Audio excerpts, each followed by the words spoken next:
The phases of a personal injury trial depend on whether or not your case is in the district court or the circuit court.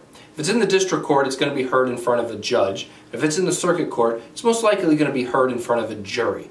I'd like to talk to you about the phases of a jury trial in a personal injury case. You and your lawyer will show up to court, and initially there's what's called pretrial motions. Pretrial motions are where your attorney or the insurance company's attorney are trying to exclude or have certain evidence allowed in during the trial. Pretrial motions might include things like photographs or prior injuries that you've suffered. They might also have to deal with your connection to your attorney and the treatment that you were provided. After pretrial motions, it's time to select a jury. And a jury is selected through a process called voir dire. Voir dire is asking jurors questions about themselves, potential biases they may have, whether or not they know about your case. After a jury is selected, it's now time for opening statements. Opening statements is where your lawyer and the defense attorney's lawyer tell the jury what the evidence is going to show. It's not time to argue the case, it's time to lay out their case in front of the jury and say, this is what the evidence is going to show. After opening statements, it's time for direct examination.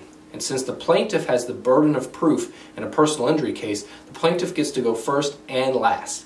During direct, the plaintiff is going to present its witnesses. It's going to put on its case, and it's going to submit its evidence. The defense attorney will be able to cross-examine those witnesses and cross-examine that evidence as well. After the plaintiff has put on its case, it's time for the defendant to put on its case, or the insurance company to put on their case. It's a similar process. The insurance company may or may not call witnesses. They'll probably have a doctor that may testify as well.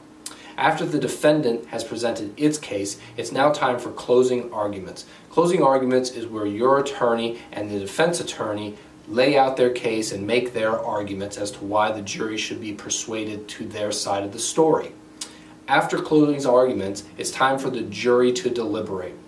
How long the jury deliberates really depends. There's no exact science to it. Everyone likes to debate about what it means, but no one really knows, and the jury just deliberates.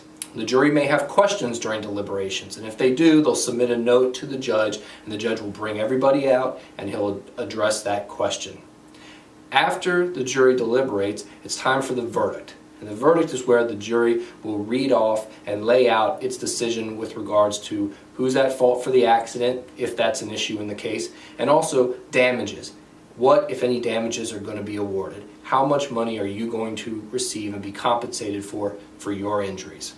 So those are the phases of personal injury jury trial in the circuit courts of Maryland. If you've been injured in an automobile accident in Maryland, then contact my office to schedule a free consultation.